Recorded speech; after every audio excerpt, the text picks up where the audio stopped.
Hello there, YouTube. My name is Lori, and welcome to Lori's Thrifty Kitchen Pantry. If you are new, welcome. I'm so glad that you found my channel, and I hope that you enjoy what you see and like spending time in the kitchen with me. So if you like this video, please make sure to hit the subscribe button and the notification bell next to the subscribe button so that you'll be notified when I put new videos up. And if you are a returning viewer, welcome back. I'm glad that you decided to come back to my kitchen and spend some time with me. I'm really excited for today's video. We are going on a canning adventure today. My canner, for my new viewers whom I've named Ethel, so if you hear me talk about Ethel, she is my canner. She's been feeling a bit neglected and left out because I haven't canned anything in a few weeks. So now that September is here, I'm going to be canning up soups to get onto my shelf for the upcoming winter months. I love having jars of soup on my shelf when I get home from busy work days that I could just pull out and toss in the microwave and heat up and have supper ready in just a couple of minutes. So the day before, I made a copycat version of Olive Garden Zuppa Toscano. So today we are going to get that canned up into jars, and then when we get ready to heat it up, all we'll have to do is add a little bit of cream or half and half. For people overseas who may not know what our half and half is, it's just half cream, half milk. We usually use it in coffee, but I use it in cooking quite often. It's just cheaper for me to use half and half because I already have it in the refrigerator for my coffee. So half and half is just that, half coffee, or half cream, half milk. And it's what most of us use in our coffee when we're not using flavored coffee creamers. So once we get the soup charred up, all we have to do is heat it up with a little bit of cream or half and half, and have supper ready to go. So I already have Ethel all cleaned and inspected and ready for my jars to go in and be filled up with water, and she is ready to go. I have part of the jars filled. I didn't want to bore everyone watching me fill all of my jars. I think I may get 8 or possibly 9 jars done. So I'm excited for that. So let's get into the kitchen and let's get canning. Alright, we are in the kitchen. I'm going to be talking a little bit over my air conditioner, which is I've got going because I'm in Florida and it's still really hot here. So here is one of my jars that I already have done. So this is going to look so pretty sitting on the shelf. So I will get this into the canner, and I will show you how easy it is to can. There's simple steps to follow. If you follow the steps, you are good to go. So my jars have all been cleaned and washed and inspected. You don't have to boil your jars as long as you are pressure canning for more than 30 minutes. We are pressure canning for 75 minutes because this has meat in it. Now, the rule for soup is you want your jars about half full of solids, but then you fill it up with your broth. So you want it about like this, and the reason for that is because solid foods expand, and you need enough room for the food to expand while it processes. So you wash and sterilize your jars. Right now we are doing room temperature jars, room temperature food, and a room temperature canner. So everything is going to start out all at the same temp. So I have those jars about half full, and we're just going to fill our jars. So you fill your jars, you add your liquid to about 1 inch of headspace depending on what you're canning. And 1 inch of headspace is this bottom ring right where my finger is. This ring right here is about 1 inch of headspace from here up to the top of the jar, so that makes it easy to measure. So we're just gonna fill up our jars, and then we'll add the broth. I'm adding a few spoons of broth to each jar, and then topping the jars off with some water, just to make sure that my headspace is right. So you need the headspace to be about right in order for your jars to seal well. So we are just about done filling up our jars. And then I will show you the next step. So canning is just a series of steps. You just make sure that you follow the steps. And your processing time. Steps of processing time. You need to know your elevation so you know what weight you need to process at.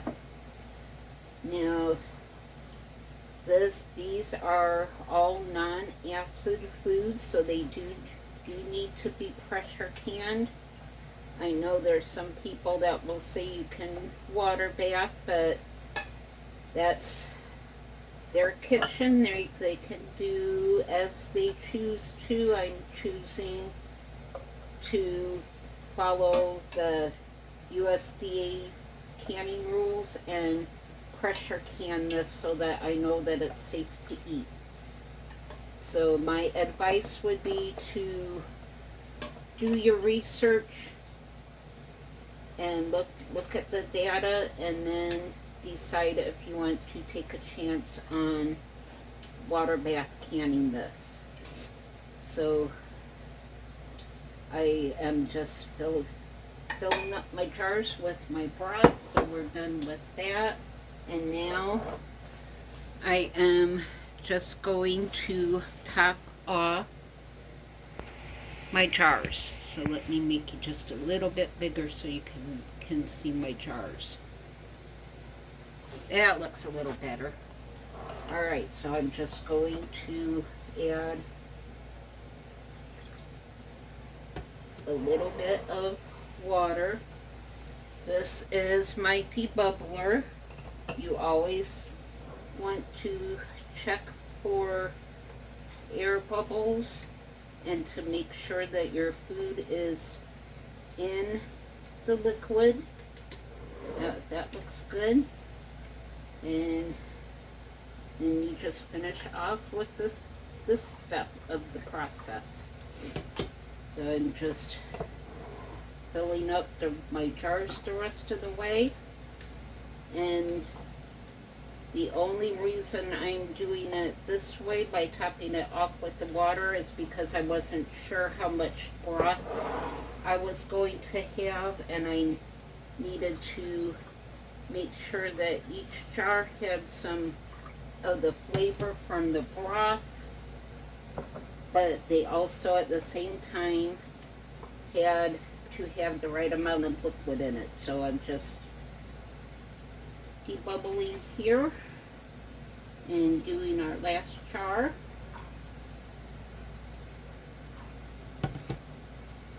So But if you have not canned before, I suggest watching lots of YouTube videos.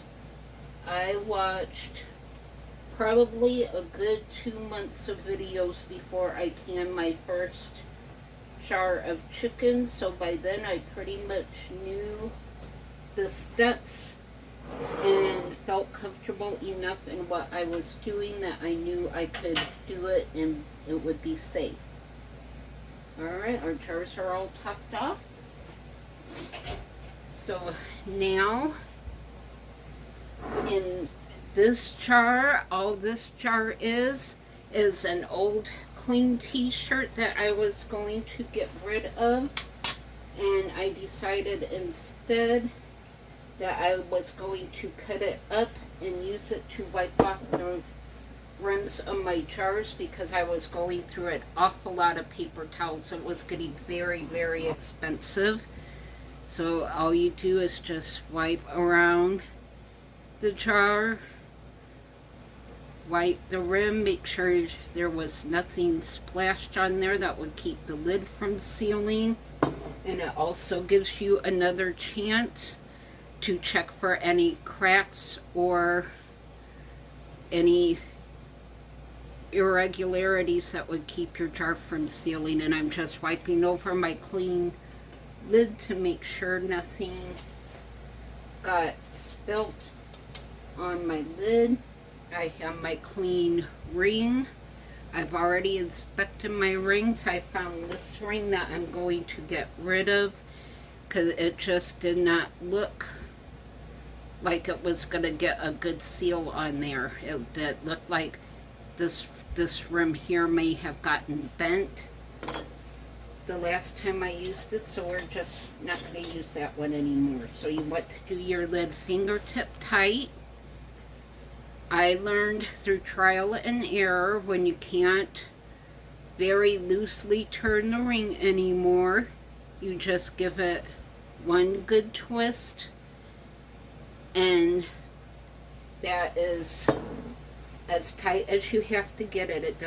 You don't want to be wrenching your lid on because your lids will buckle and get a bad seal on it, and then you'll have to throw away the food that's in the jar. So not super tight, but it's got to be tight enough that your lid is going to stay on while it processes as that heat expands. So we'll put the lid on again, and another jar's ready to go. And just wipe that off a little bit. And if you need to, you can always get another clean rag. These jars seem to be in pretty good shape because I used my canning funnel. So you just make sure there's nothing on the lid. Put the lid on and put the ring on fingertip tight. So as far as canning goes, it's just a matter of learning the steps and following the steps correctly and not doing anything too crazy with your canning. So this is about all there is to it. Get my last ring here. Put the lid back on my jar of rags. This has really saved me so much money by just using an old t-shirt that I was done wearing and was just going to toss into a rag bag. So now I just use that instead of paper towels. So now let's go over to the canner. Spin you around so you don't see my horribly messy house. And raise you up a little bit so you can see into the canner. For you a little bit. Alright. think that's good. So you can see I already have some jars in here. I have 3 inches of water in there. So I might actually have a little bit more water in there. I tend to put more water in there than what I think I really need. But I just want to make sure that my canner does not run out of water, because it can wreck your canner. I was very blessed by a person who gave me this canner when they didn't need it anymore. So canners are very expensive, so I take pretty good care of Ethel. She works hard for me, so I just make sure that she's doesn't run out of water. So you can see the water level goes up some as you put the jars in there, but that's all right. It should be fine. Now the hardest part for me is getting this lid on.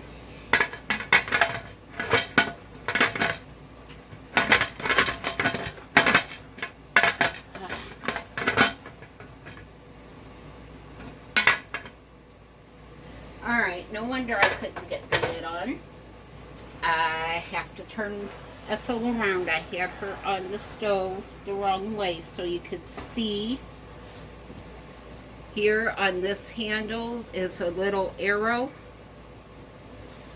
and there's an arrow on the lid that you match up, and make sure she is all nice and level on the burner so the jars don't jostle while they're pressure canning. Alright, now let's try this again. So this has an arrow here.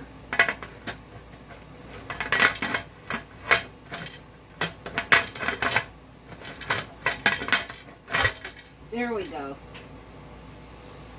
And then this turns really hard, but it has to turn hard so that it's sealed shut. And it's all locked in place, so we're good to go. So I have used Ethel enough that I know she likes to start out on high, so I turn her up between 8 and 9. And once she gets enough steam built up, there's going to be a steady stream of steam that will come out of this vent.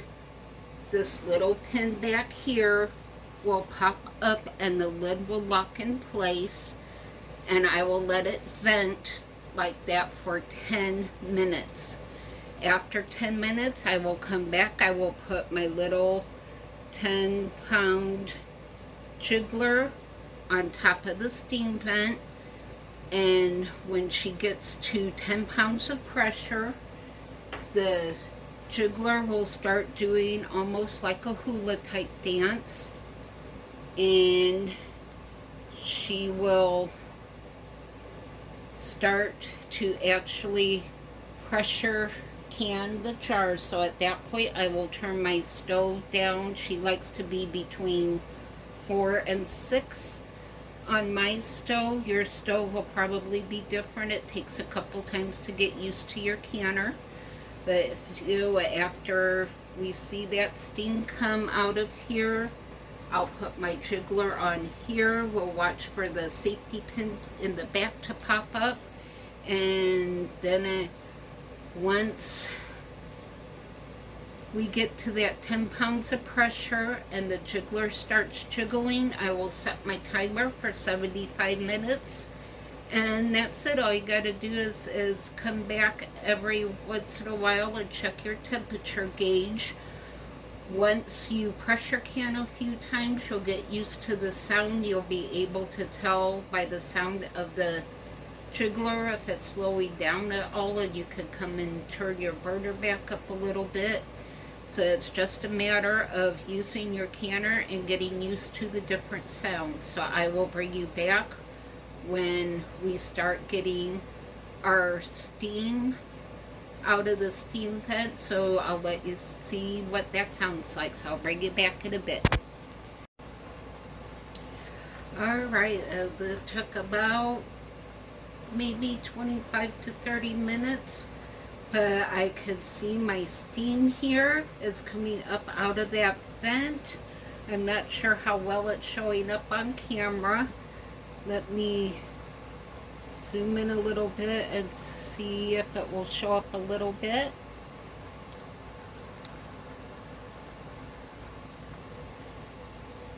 And the steam is there. I do see it, so I'm gonna set my timer here for 10 minutes, and I will bring you back and show you how I put the jiggler on the steam vent. So I'll see you in 10 minutes. Alright, it has been 10 minutes. This is what the canner sounds like after 10 minutes of venting. And I think you'll be able to see the steam on there. So we're going to set the timer for 75 minutes. Mine just goes to 60 minutes, so I'm going to let it count down 15, and then I'm going to turn it back to 60 minutes, so that way that gives us our 75 minutes. So now I'm just going to carefully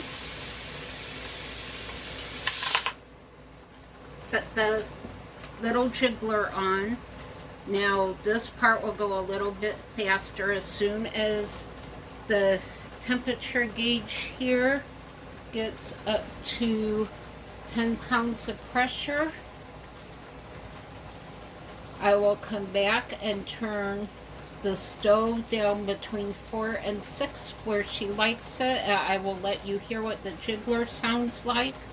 Oh, actually, I'm not starting my timer yet, because you don't start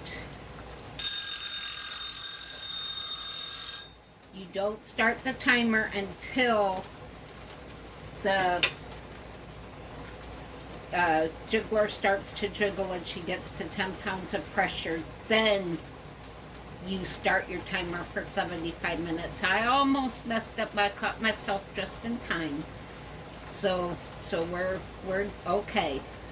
So we are gonna just let her get up to pressure, and I'll bring you back and I will let you hear what that sounds like. And let me bring you around here and show you that the little safety valve in the back has already popped up. So that means the lid is secure. So we're good to go. We just have to wait to get to our correct pressure. And it's already up to almost 5 pounds of pressure, so it's not going to be too long. So I'll bring you back in just a couple minutes. Alright, we're back. This is what the jiggler sounds like when the canner reaches the right pressure. So you can see the dial is right at 10 pounds. The jiggler has a nice slow rhythm going. So now I'm just going to turn this down to just under 6 on my stove. Is where Ethel likes it. So I'm just going to let this go. I'm going to keep an ear out on the sound. I know what it sounds like when it starts to slow down. So you learn after a few times what the different sounds are like, so you know when it starts slowing down too much. If it gets below 10 pounds of pressure, we have to start this all over again. So I'll keep a good ear out and come back every few minutes and just double check the temperature gauge and make sure that it's still at right around the 10 pounds, as long as it's not below. And after 75 minutes, so now I'm going to set my timer, After 75 minutes is up, I will come back and very carefully crack the lid open, and I'll just tilt the lid on the canner and let it set for between 5 and 10 minutes. So I will let some of the initial steam come out so that I don't crack my jars. So I will bring you back after that is completed and I'm ready to bring the jars out. So I'll see you back in a couple of hours. Alright, we are back. It has been probably close to 2.5 to 3 hours. The canner turned off. I turned the stove off. I let the dial come down to 0. I took when the pin in the back on the lid dropped down, I took the little weight off. I carefully opened the lid and tilted it for about 5 minutes just to let that initial steam out. Now this is really important. You want to carefully lift the lid away from your face so that the steam does not get your face. It is not fun getting a steam burn. And oh my goodness, this smells so. There went a lid popping. That sound makes me so happy. So, here we go. I have my clean towel down here on the counter. You never want to just set hot jars on a cold counter because you might crack your jars. So if we just carefully lift them out with our jar lifter. Let me turn you over here so I can make sure that you see a jar. I think I just heard another jar seal. Look at that. Oh, that looks absolutely beautiful. Yep, there it went. I think I'm gonna have 8 jars of Zuppa Toscano soup on my shelf. Let me get you over here so you can see the jars. I love that popping sound.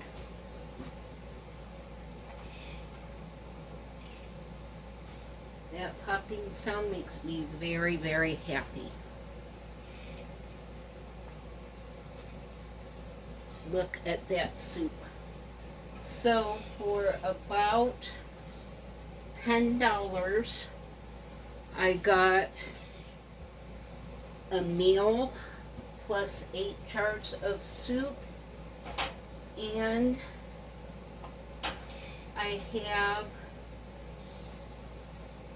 enough potatoes to do my chicken soup with. That ring was really loose, so I will keep an eye on that jar. I'm just going to let that jar set, and I'll see how the lid seals, and if I need to, I'll just put that in the refrigerator and have it later this week for a meal.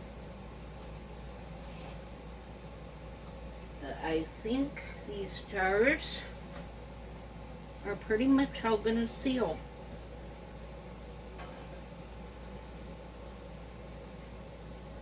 So yes, for about $10, we got all of this soup. Let me bring you down a little bit so you can see better. There we go. We got a jar or a meal of soup and all of those jars to put on the shelf. Plus I have enough potatoes left to do probably 4 jars of chicken soup.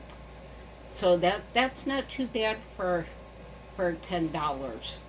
It would cost you a lot more than that to go to Olive Garden for just one meal. So tomorrow, I'm just going to leave these sit for right now. I'm not going to touch them or do anything to them until I get home from work tomorrow. And then I will take off the rings. You never want to store your jars on your shelf with the rings on them. and I will check all of the seals, make sure everything is sealed good, and then I will wash off the jars to make sure there's nothing on the outside that will attract any unwanted critters. And I will label and date them and get them on my shelf. So that's all there is to canning. It's not that hard. You just have to make sure you follow your steps. And if you do have something in question, like the jar with the loose ring on it, I did see some steam coming out of that lid, so I'm more than likely just going to go ahead and put that in the refrigerator when it cools down, and I will eat that later this week. I have several days where I go from one job right to another job, and I know I'm going to be tired, and I will probably appreciate having that jar of soup in my fridge that I just have to warm up when I get home. So even if you do have something in question, unless the lid comes completely off, you can just put it in the refrigerator and enjoy it within the next couple of days, and you're good to go. So that's it for canning. It's very simple. I have another video coming out in a couple days. I will be showing you how to do chicken soup 2 ways. I'm gonna have potatoes in a few jars, and in some other jars I'm just gonna have some carrots and celery so that I can add pasta to it and do chicken noodle soup with those. So that's it for this episode of Lori's Thrifty Kitchen Pantry. Don't forget to hit the subscribe button and the notification bell, and feel free to share the video with your friends who might like to know how to can their own food.